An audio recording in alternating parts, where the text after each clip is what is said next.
All right, thank you so much for staying with us. We are not done yet. We're still on the CBN focus, talking about the declaration just made yesterday by Governor Godwin Emefiele, the CBN governor, about the 200 Naira and 500 Naira and also 1,000 Naira returning back into circulation and also becoming a legal tender. And we have a guest here in the studio helping us talk more about this and, making us have a sense of it as well. And joining us to also make a whole lot of sense to this, financially speaking, and this time not from a legal point of view, is Mukhtar Mohammed. Mukhtar Mohammed is the CEO of Finance with Mukhtar. Mukhtar, thank you very much for joining us, and good morning from where you are. Thank you so much. Good morning. All right. How you doing, sir? I'm doing great. All right. All right. Kindly talk to us about the financial implication of all of this, talking about the implication it will have on the economy, business, and personal life. It is very huge. When you look at the implication, we looked up about 21 trillion that this informal sector contribute to the Nigerian GDP and to the Nigerian economy. And what we've seen for the past 3 months, this sector has not been able to contribute anything to the Nigerian economy because this sector is largely driven by cash, and this cash is not available to them. The Association of POS operators said yesterday that they had about 1 million registered members, and out of that 1 million registered members, about 90% of them are out of business as at yesterday. And so you could imagine how much of those people have been sent into the unemployment market.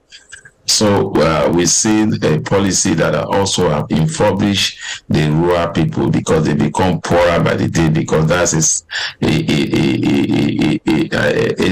place that is transaction as largely or totally driven by cash. Despite the CBN trying to intervene by using the cash swap, they were not able to get to every location in those places. So when you look at this, you realize that there's been a very strong economic implication of this Naira scarcity on the economy, and it is very huge, and it has taken a lot of Nigerians. We're not even talking about the manpower in terms of time that were lost by Nigeria queuing up at banks to collect their own cash. It's so painful when you look at this and you look at you go back to history and remember that this same president was the one that was there at the time we're doing the austerity measures, where goods were being sold at control price, and you see Nigerians queuing in shops to get bread and meat early in the morning. And this time again, it has repeated itself again in 2023. Nigerians queuing in banks also to collect their own money. It's a pity. All right, now it's interesting to note that even the POS are in an association. And of course, I'm very much aware that some time ago you were applauding this policy as something that would really help, especially when it comes to vote buying.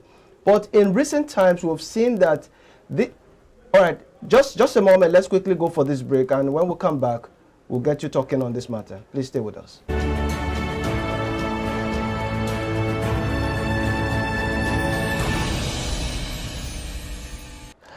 All right, thank you so much for joining us, and we just have to go on that break, but we're right now with you.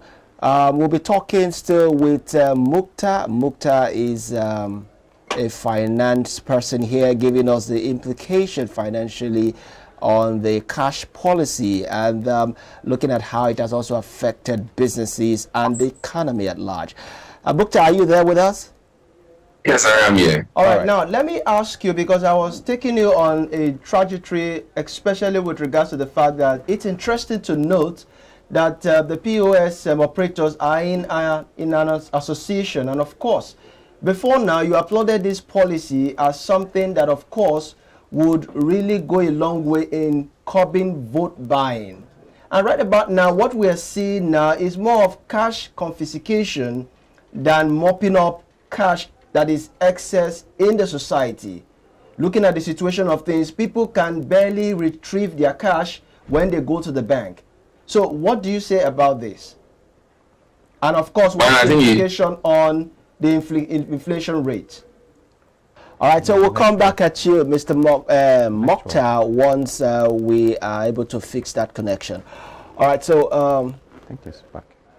Are you there now? Yeah, I'm here. I can hear you. Go right ahead. So I said you use the right words. I think instead of mopping up, we started confiscating individuals' cash. That was the challenge. That again, as mopping up is a tool, like I said, to base illiquidity. And again, I applauded the policy. It's a good. It's the best global best practice. The world have gone cashless. All right, I think we're having connection issue right there. We'll come back at you once we're able to establish a very good connection. Are you back now, Mr. Mokhtar? I hear you clearly. Maybe you were not hearing me. I could hear you clearly. We can hear you now. So go ahead. You were saying something. So I said we cannot shy away from cashless policy. It's the best global best practices. It was a good policy applauded by all economies, but I think implementation was the challenge.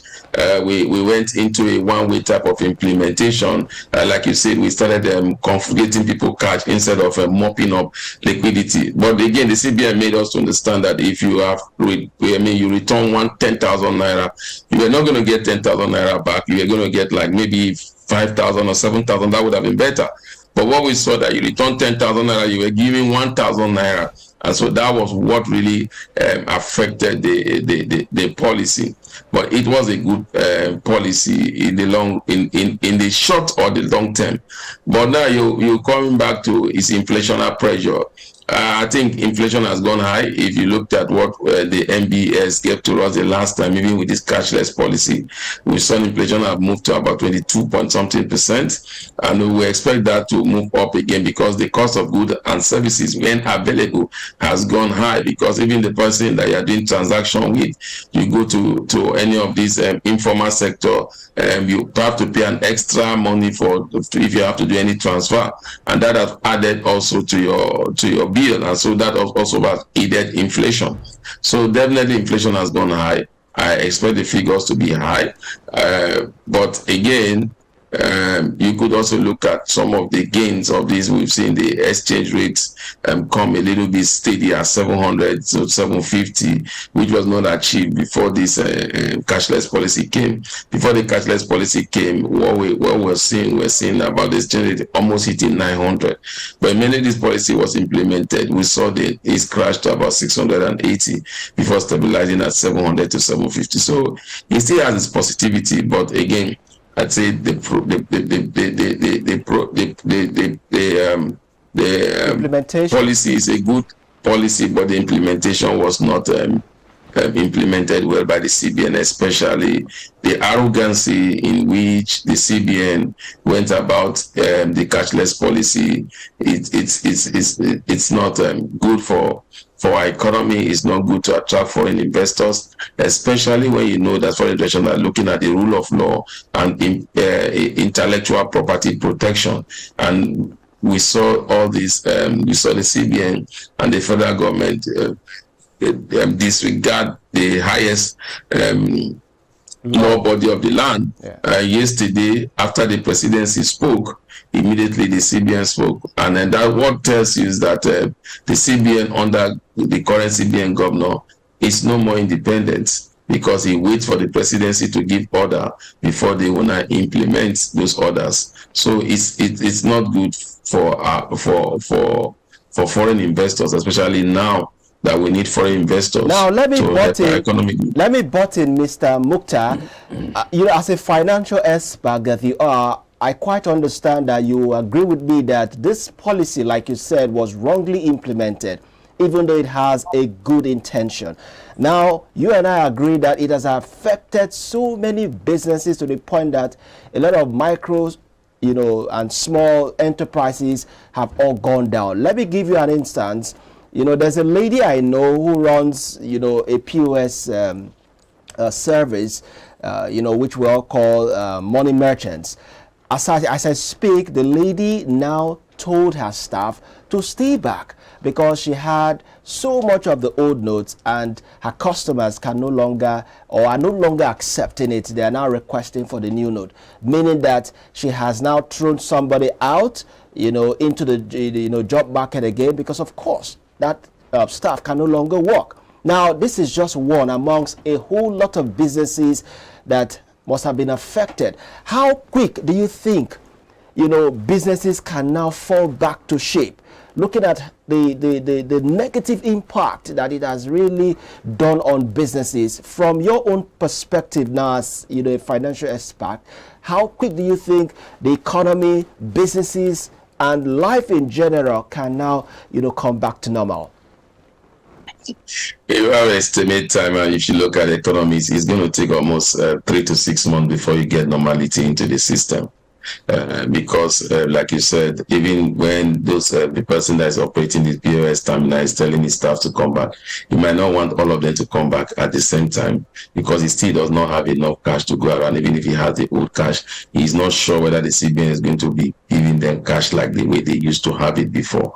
So definitely it's going to take a lot. When it comes to destruction, they say it's easy to destroy. When it comes to building it back, it takes a lot of time. So definitely economy is also like that. So it take a lot of time, not only in terms of building, letting people have access to cash, the confidence that the people will have in the economy itself, again, is another challenge. And remember again, by this scarcity of Naira, you have created a market for some people, and those people will not want to lose that market space. So it's a saying that say corruption will fight back. So they will also, in their own means, be fighting back to sabotage any effort that is being put there either by the CBN or by the federal government. So I keep saying that this was what happened, that we had what we the change market in 1983, whereby the government felt that by creating another segment of market outside the banking space, that could also ease the demand for FX through the banking space. And you and I know that the rest, they say, is history. He has rather moved the Naira to an all-time high. So we hope and we believe that this will not be the case with the Naira scarcity that have been come into being. All right, I'm going to put you on a pause mode for a few seconds. Let me fall back on our guest here to get his perspective on this. Mr. Chide, looking at the fact that we are almost getting close to the election now, I mean the governorship and state assembly elections. Now there is, an order that this old note should be back and, of course, retain its legal status. Are we going to be seeing more of this liquidity on the street, people now going for money, especially when it comes to vote buying?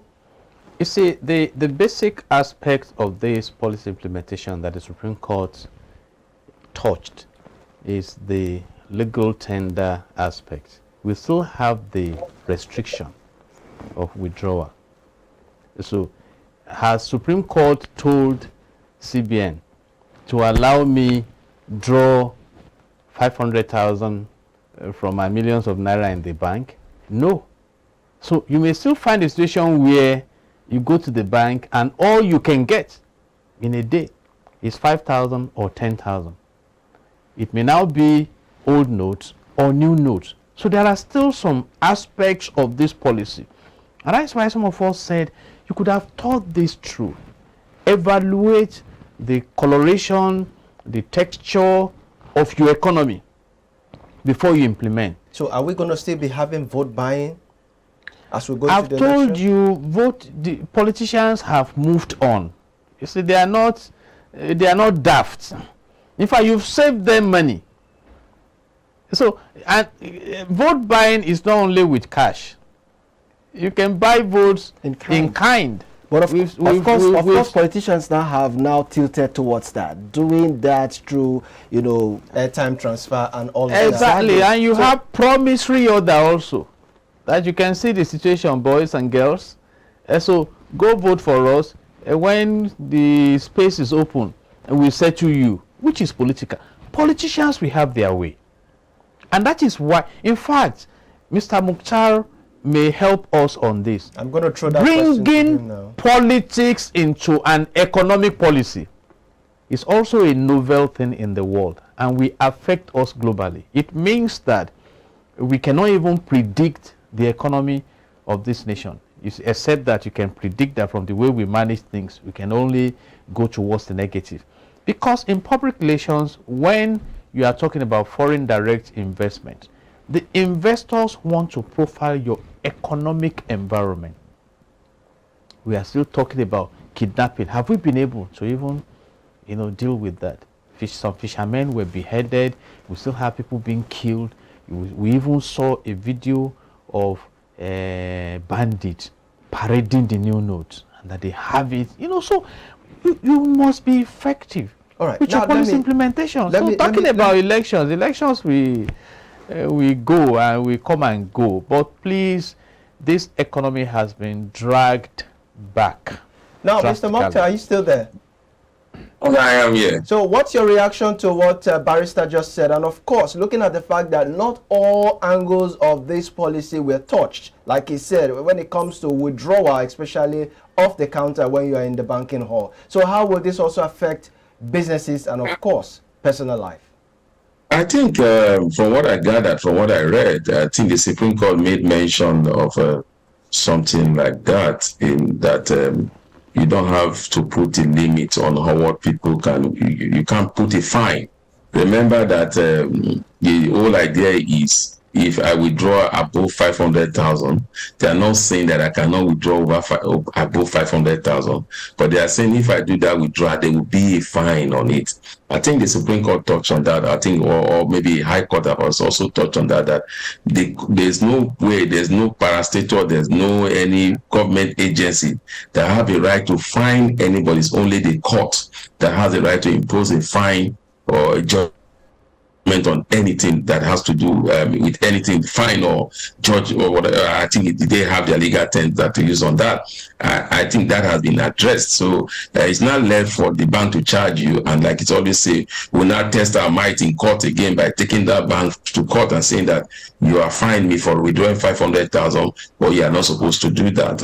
If you look at the case between Lasma and a Nigerian citizen, you see that where the court said that you don't have a right to fine anyone. It's only the competent court of law that can impose a fine on anybody.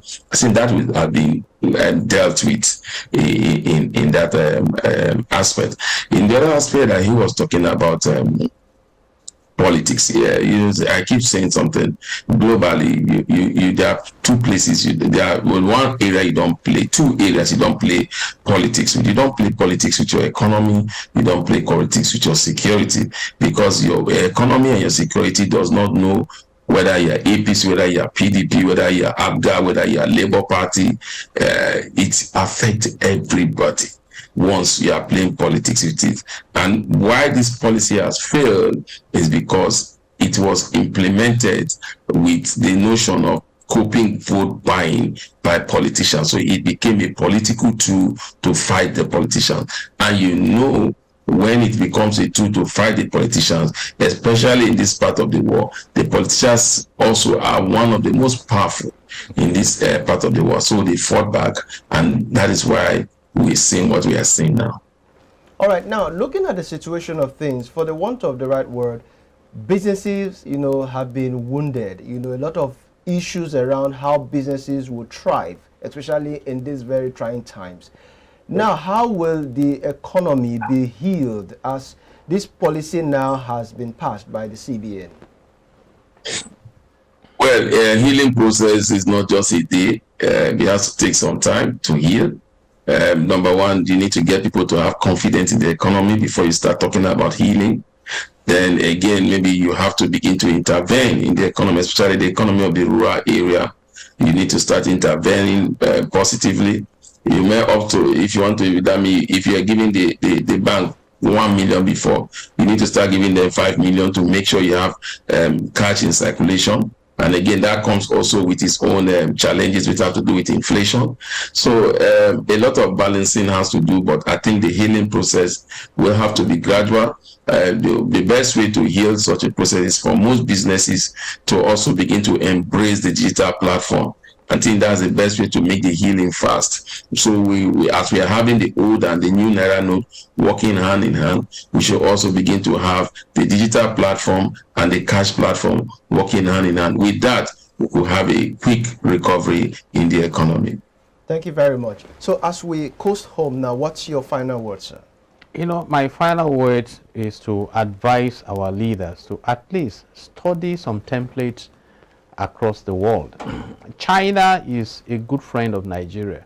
When your focus is on enhancing the fortunes of your people, you even find greater peace in coasting towards that than the approach that we adopt that ends up like intimidating your people that you should care for. And the purpose of God, really, if you look at Genesis chapter 1 verse 28, is that we should replenish the earth. And he has given us resources for that purpose. And your politicking becomes less warlike when you perform, when you do the right things for the people. Like I said earlier, there was an election in China and no stampeding. Went fluently. And that is what we are envisaging in Nigeria. Your citizens must not for any reason be intimidated or punished. And when you are embarking on your policy, you focus more on benefits to the people. And if leadership begin to move in that direction, I think the healing will come quickly, and citizens may even forget quickly that there was a season like what we are passing through right now. It's been tough, and like a wise man said, tough times don't last, tough people do. So we're advising everyone, audience, please calm down. This also will come to pass, and we are calling on the government. You are there to serve the people, not to punish them. And God will continue to bless Nigeria. I want to ask you, sir, because we still have some, little minutes here and there, before the show, it's called to an end. I want to ask you, from a legal point of view, looking at the injuries, the wounds, so to speak, that the CBN's policy have had on businesses and Nigerians. Do you think it's imperative for the CBN or the federal government to now come up with a policy that can really, really help businesses come up and, also help Nigerians who have gone through a lot, gain this healing process? That is the mandate of responsibility.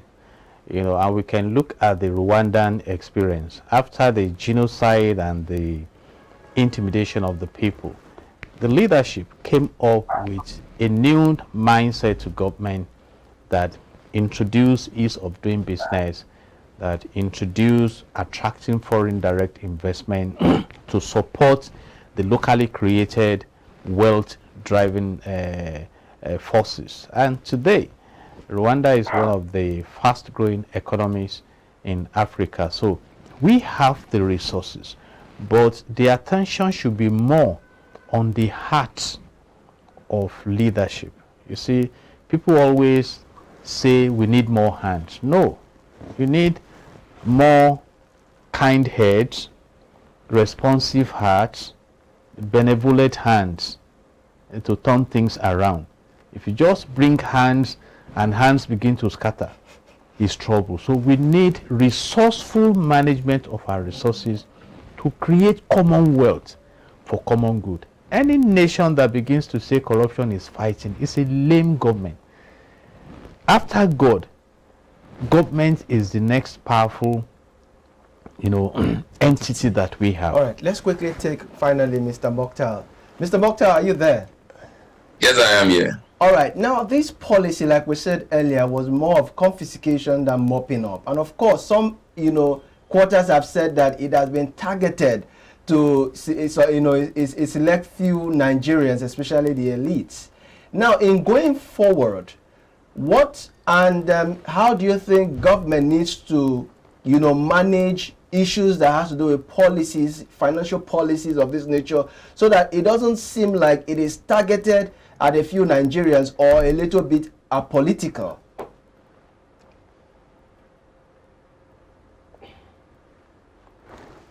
Are you there, Mr. Mokhtar? Yes, I can hear you. Can you hear my me? last question? Yes, I did. All right. I think first, you must always take stakeholders along when you are trying to implement such policies. I expected the CBN to would have worked with the private sector, would have worked with the state governors, would have also worked with looking at the system, because it's not what is attainable in other nations could work with your own nation. You need to look at the peculiar situation of your own nation before you make a decision. I think that is one thing we should learn. And we shouldn't just think of policies. We take a policy from a nation and want to implement it exactly the way. It's a different terrain that we are playing. And so the CBN would have looked at that. And again, education is key, because one of the reasons why this policy didn't see the light of the day is that the CBN did not educate Nigeria enough. Right from when they said they were going to implement this policy in November, they did.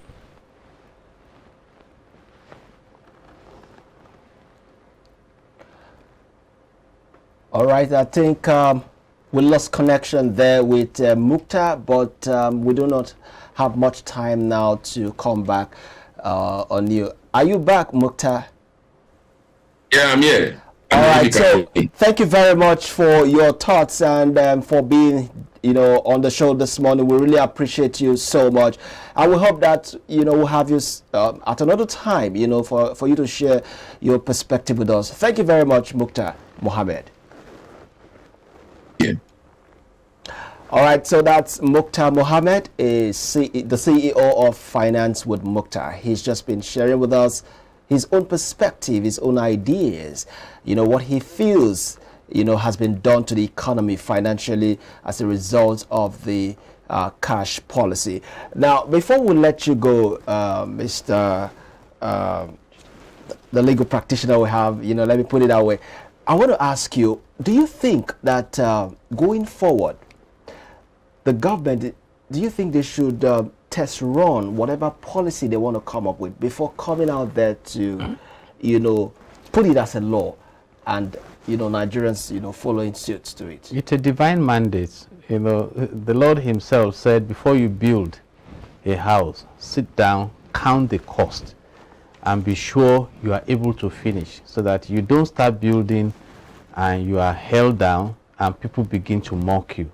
And in project management, you have to evaluate the ecosystem, and that is the place of strategy.